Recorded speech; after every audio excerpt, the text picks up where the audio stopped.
বেশ অনেকগুলো মাসই হয়ে গেছে আমি ভিডিও বা ক্যামেরার থেকে অনেকটাই দূরে ছিলাম। সো হ্যালো এভরিওয়ান, আমি প্রিয়াঙ্কা চলে এসেছি ছোট্ট একটি মিনি ব্লগ নিয়ে আমার এসডি প্রিয়াঙ্কা ইউটিউব চ্যানেলে। তোমাদের সকলকে জানাই ওয়েলকাম। ওই যে প্রথমেই বললাম, আমি এতদিন ক্যামেরা বা ভিডিও থেকে অনেকটাই দূরে ছিলাম।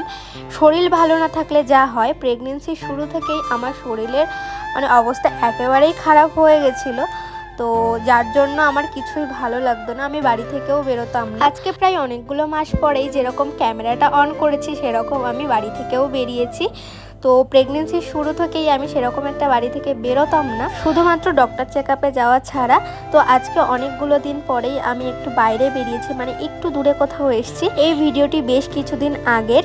তো আমরা গেছিলাম সাই বাবা হসপিটালে। আমি প্রথম থেকেই আলাদা পার্সোনাল ডাক্তার দেখাই, তবুও সেদিন আমরা চলে গেছিলাম সাই বাবা হসপিটালে একটু চেক আপের জন্য। সেদিনই ছিল আমাদের ফার্স্ট ডে।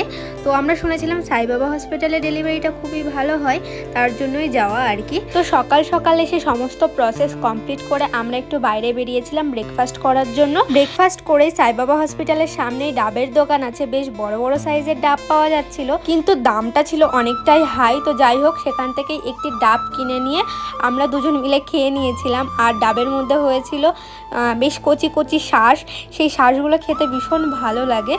তো যাই হোক, ব্রেকফাস্ট কমপ্লিট করে আমরা আবার ভিতরে ঢুকে এসেছি। আর প্রসেস বলতে, আমাদের যেহেতু সেদিন প্রথম দিন ছিল, তো কিছু প্রসেস থাকে, কার্ড বানানো আর কি। তো কার্ড বানানো তো আমাদের কমপ্লিট, এখন যেতে হবে ভিতরে ডক্টর চেক আপের জন্য। আর প্রথম দিন একটু তো টাইম লাগেই। তো আমরা ভিতরে চলে এসেছি, আর ভিতরটা ছিল অসাধারণ সুন্দর, ভীষণ পরিষ্কার। এটা হসপিটাল নাকি বোঝা মুশকিল হয়ে যাবে এরকম একটা ব্যাপার। আর বাইরেটা তো দেখলেই কতটা সুন্দর।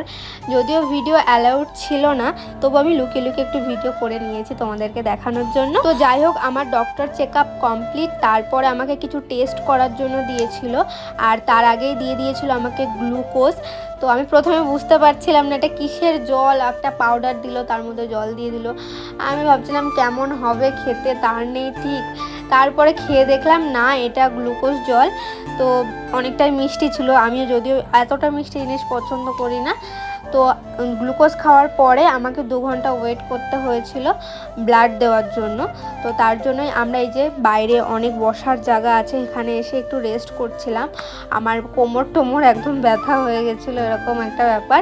আমার কোমরে একটু প্রবলেম আছে, তো তার জন্য আমি একটু শুয়ে নিয়েছিলাম, একটু রেস্ট করে নিয়েছিলাম। তারপর সমস্ত কিছু কমপ্লিট করে ব্লাড ফ্লাড দিয়ে এখন যাচ্ছি বাড়ির দিকে, ফাইনালি অনেকটা সময় পরে। তো আজকের মতো বাই।